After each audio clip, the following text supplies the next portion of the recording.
Hola, hoy vamos a ver cómo recuperar la función confort. La función confort es cuando pulsamos un botón para bajar una ventanilla y no hace falta dejarlo pulsado para que la ventanilla se baje del todo, igual para subir. Esa función se puede perder después de cambiar o quitar la batería. Vamos a ver cómo recuperarla. Tenemos que bajar la ventanilla del todo, dejando pulsado. Soltamos y volvemos a pulsar unos 5 segundos. Luego subimos la ventana, dejando pulsado.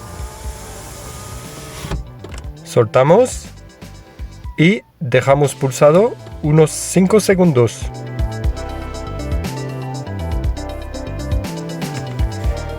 Y ahora, en principio, hemos recuperado la función. Vamos a verlo.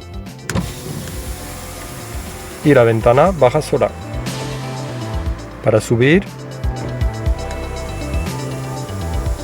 sube sola. Luego hay que hacer las otras ventanas.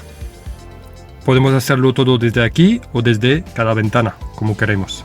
Si bajo la ventana y suelto el botón, se para.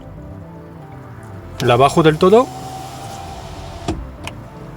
Mantengo pulsado para abajo unos 5 segundos. La subo del todo.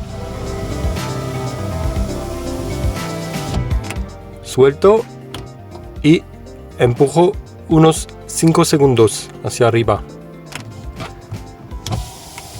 Y ya hemos recuperado la función automática.